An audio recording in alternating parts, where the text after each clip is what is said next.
Dooshbag with a gun here. We're coming back and doing a little bit of a revisit. Not too long ago, I showed you a video on my Q honey badger. And in that video, I made several mentions to a previous video in which I borrowed my friend Jarhead, loaned me his Q Sugar Weasel. Since I made a lot of comparisons in that video between the two guns, I figured I was going to ask Jarhead if he would loan me his Sugar Weasel one more time, and we could actually do a true side-by-side comparison. So we're going to give that a shot. Now, this one's going to be off the cuff. I ain't scripted nothing. I don't even have a little bit sheet of notes or any of that. So this one might get a little goofy, and it may never actually end up seeing the time of day. We'll do this in the traditional way. We're going to go ass to mouth, because you know that's how I roll. And we're going to touch on a couple of these little points, and I'll point out any of the major differences between the two guns as we go along. So, without further ado, the biggest and most obvious change between the two, other than the receivers themselves, is going to be with the receiver extension and the buttstock, in this case, pistol brace in this case. So, on the Q Sugar Weasel, you can see that it uses a standard M4 receiver extension. So, it's a multi-position receiver extension, and you could, if you SBR'd this weapon, put a true buttstock on here.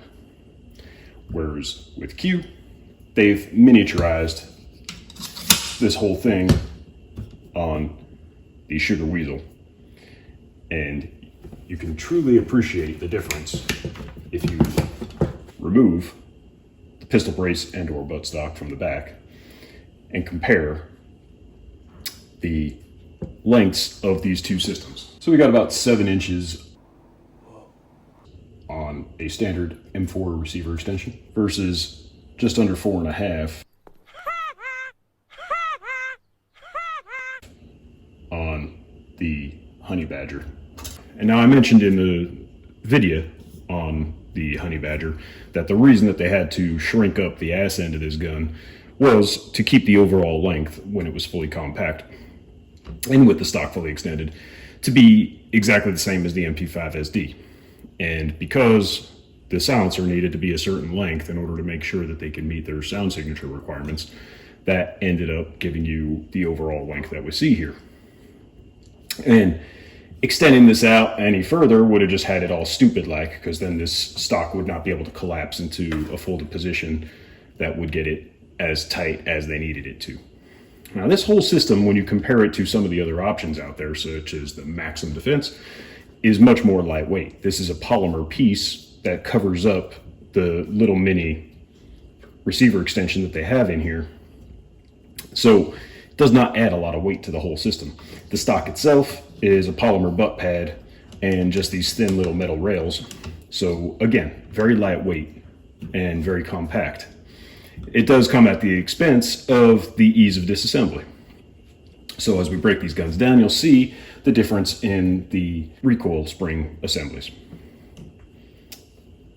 Now, moving forward, before we get into all that, the receivers themselves. We have a nice milled lower receiver and upper receiver pairing on the Honey Badger versus a standard forged assembly, upper and lower, on the Sugar Weasel. I will say that the flared magwell, the exaggerated flare magwell on the Sugar Weasel, or Honey Badger, my bad, is much more pronounced and much nicer. But aside from that, this is milled specifically to accept these guide rails for stock assembly, and which is why you cannot just take this stock assembly and mount it to any standard M4. Now, Q has been touting the idea of releasing a version of this buttstock assembly that will work on standard M4 receivers, but they've been talking about that for 2 years and it's never seen the light of day. Probably never will. and I don't really care anymore.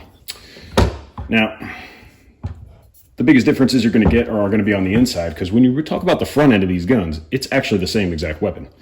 The barrel is exactly the same, the barrel nut. The handguard on this one is the extended handguard, which you can put on this one if you should choose to do so, except that in this particular case, I can recess this silencer underneath this handguard, where that would not be a feasibility with that particular silencer that's a bigger diameter, blah, blah, blah. But the barrels are identical. So I know we skipped over a bunch of stuff going to the front end. Okay, so if we take these all apart and you compare the bolt and carrier from, this is the Honey Badger and this is the Sugar Weasel. You can see the Sugar Weasel is a standard bolt and carrier. It does have the reliefs for the forward assist, which the gun does not even have. Nothing special about this. Coating seems to be pretty standard coating. Whereas on the Honey Badger, it does have this very slick black finish, and the bolt itself is marked for magnetic particle testing. So these, being made for an actual military contract, have undergone all the testing that you would expect. So high pressure and magnetic particle testing, all that jazz. These are for civilian market only and have not gone through all that extra testing, which helps reduce cost overall. See the difference in the recoil assembly? This is a standard recoil assembly from any AR with its big floppy spring. And this is the recoil assembly from the Honey Badger. Very small, dinky spring that feeds into the back of this butt plug, which is an adapter that goes into the back of the bolt carrier. Just the tip?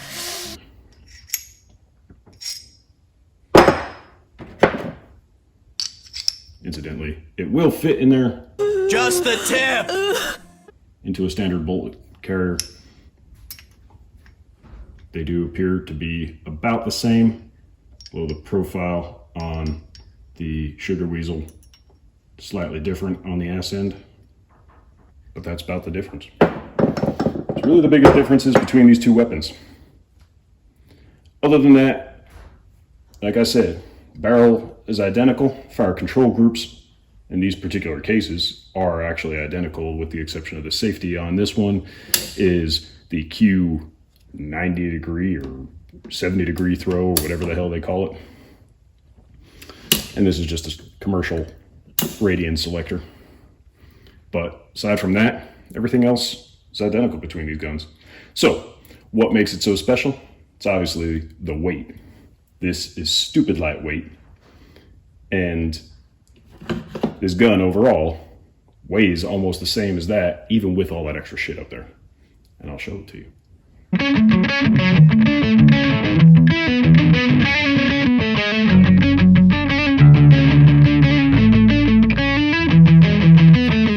It's obvious I will desert you. I have this bad intent to hurt you. I want to tamper with your bones. I want to peel the flesh from your bones. I